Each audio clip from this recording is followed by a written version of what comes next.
organiser aujourd'hui sur la ville de Bourg-Saint-Andéol, cette belle ville, une animation romaine dont le principe est de rencontrer le culte de Mitra, puisque nous sommes sur un lieu sacré entouré de deux sources romaines, deux sources sacrées, et nous avons ici un des plus beaux témoignages de Mitra de l'Empire romain, puisque ce genre de sculpture est très rare aujourd'hui. Nous avons présenté quelques ateliers. Nous avons des ateliers cultes, nous avons des ateliers poterie, des ateliers frappe de monnaie, des ateliers cuir, des ateliers militaires pour les enfants, avec des ateliers petits gladiateurs, petits légionnaires, archerie.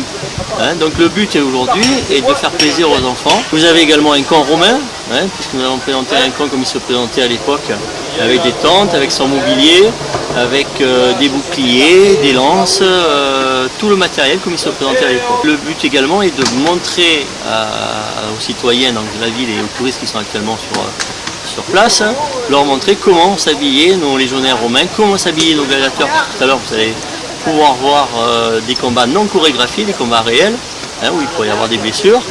Et ce soir, vous aurez aussi la chance, ce soir, où il y aura un culte de Mitra, comme il a été fait il y a presque 2000 ans ici. C'est la chance de ce lieu, c'est donc de pouvoir procéder à un culte de Mitra avec des prêtres, avec la Légion romaine. Et nous avons voulu que ça soit vraiment quelque chose de réel, de réaliste, puisque nous allons le faire de nuit, comme c'était à l'époque, souvent dans des grottes.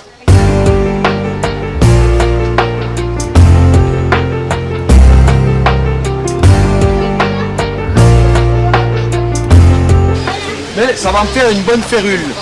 Est-ce que c'est la férule? C'est la baguette du professeur. Ah oui, parce que quand il y a un élève qui se comporte mal à l'école, chez les Romains, le professeur a toujours sa férule. D'ailleurs, je lui ai donné un petit nom, elle s'appelle en grec pédagogia, pédagogie. Pensez-y. Avec la taille. Ça me sert de balai aussi pour nettoyer la classe. Alors regardez. Vous voyez les volumens? Tiens bien là, mon grand. Tu vas m'aider. Alors celui-là d'ailleurs, il faut que je le monte. Alors un livre, c'est comme ça. Alors venez voir. Vous remarquez pas quelque chose de bizarre?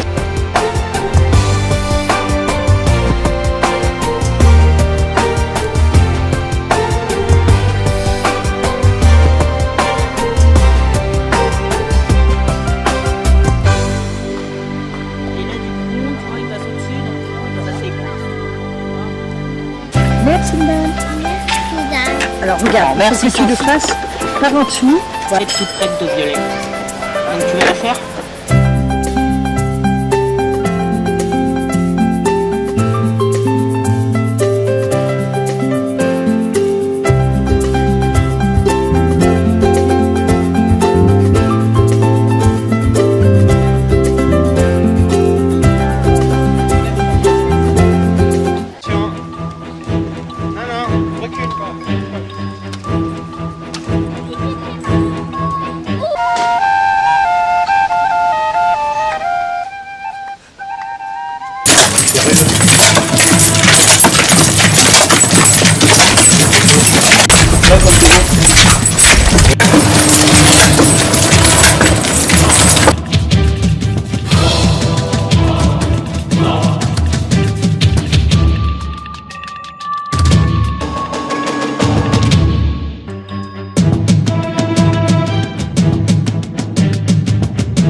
La seule protection qu'a le gladiateur, c'est, en plus du casque, c'est la manica.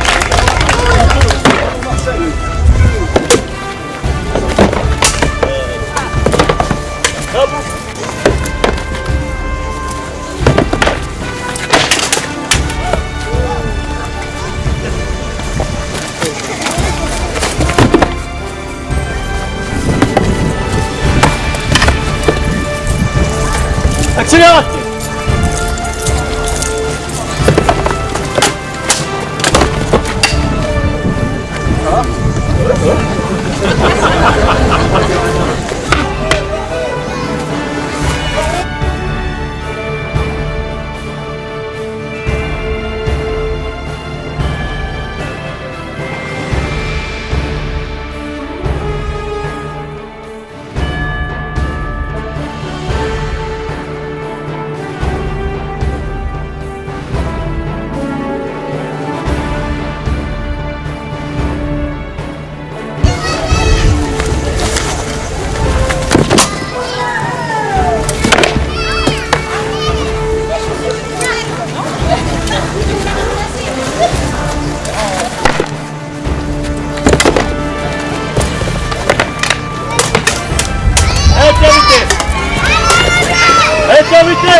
Allez, attention.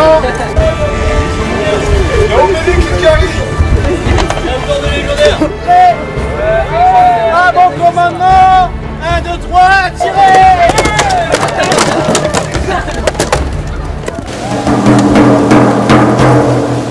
Nous allons procéder à la bénédiction de militaires, sachant que Mitra est une religion, si on peut dire comme ça, d'origine militaire, parce que c'était les militaires qui l'ont introduit dans le monde romain, avec les commerçants aussi qui venaient de pays étrangers, notamment d'Iran et de Perse. Il faut dire que c'est un culte perse. Mitra est une divinité d'origine indo-iranienne dont le culte s'est développé à Rome à partir du 2e et 3e siècle de notre ère. Il fut particulièrement populaire au sein de l'armée romaine, divinité cosmique chargée de veiller à l'ordre du monde. Mitra, dit-on, s'est auto-engendré et est sorti d'une grotte située sur les bords d'un fleuve.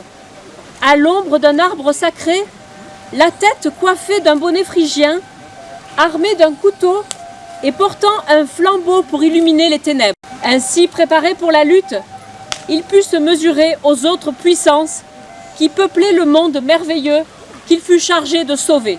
Mitra éprouva d'abord ses forces avec le soleil Apollon, à qui il dut rendre hommage pour sa supériorité, mais dont il reçut l'investiture sous la forme d'une couronne radiée qu'il porta désormais. Une des aventures les plus célèbres de Mitra fut son duel avec le taureau primordial, le premier être vivant créé par Jupiter qu'il fut chargé de capturer. Ce taureau indompté paissait dans quelques prairies des montagnes.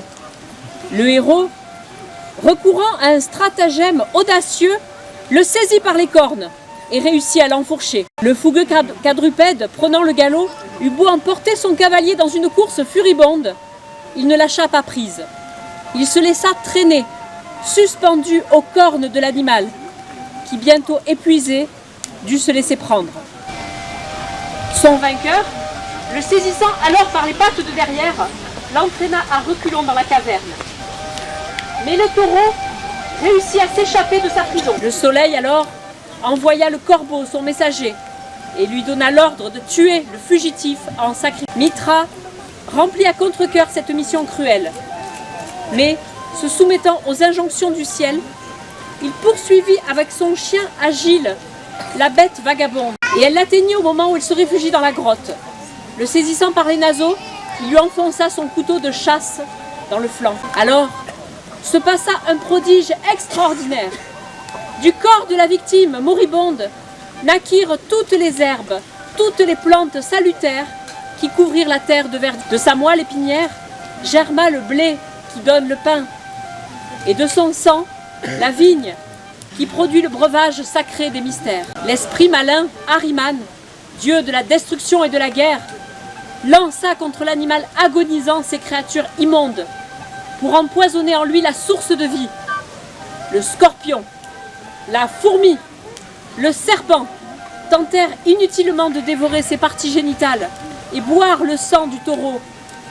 Ils ne purent empêcher le miracle de se poursuivre, mais ainsi le mal se répandit aussi dans le monde. La semence du taureau recueillie et purifiée par la lune produisit toutes les espèces utiles, et son âme, protégée par le chien, s'éleva jusqu'aux sphères célestes, où il fut divinisé. Par l'immolation, Mitra, héros taurochtone, devint le créateur de tous les êtres bienfaisants. Et de la mort qu'il avait causée, était née une vie nouvelle, plus riche et plus féconde. J'invoque les dieux et les éléments. Ô divinités de la lumière et du ciel, venez à nous, venez répandre vos bienfaits. Ô Mitra, ô génie de la lumière céleste, ô soleil invincible, donne-nous ta lumière et sauve-nous des ténèbres.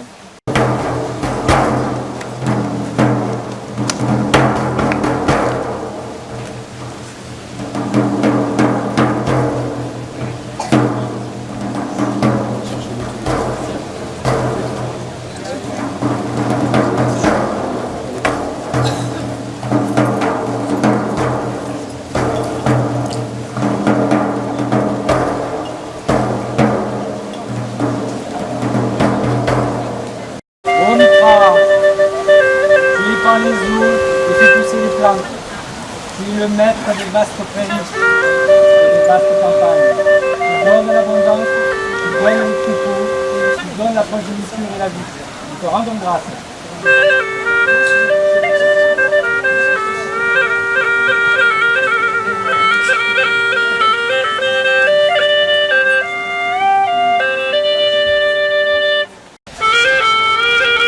Ô Mitra, tu es l'ami bienfaiteur qui accorde la paix de la conscience et la sagesse. Tu fais régner la concorde parmi les tiens. Reçois cet homme sous ta protection céleste. Tu seras son allié tout-puissant et l'accompagneras dans ses expéditions guerrières. Assure-lui la victoire.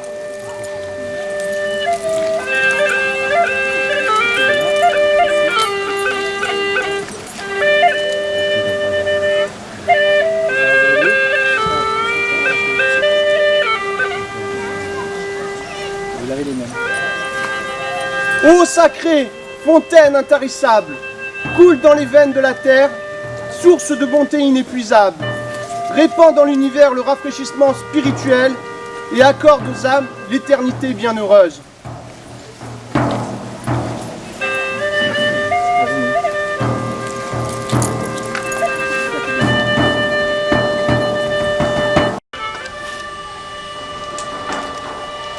Chronos, grand souverain détenteur du sceptre et des foudres, maître du ciel et du temps. Mitra, maître des lumières. Mars, maître du fer et de la guerre. Recevez cet homme pieux et soutenez-le dans son combat. La tête.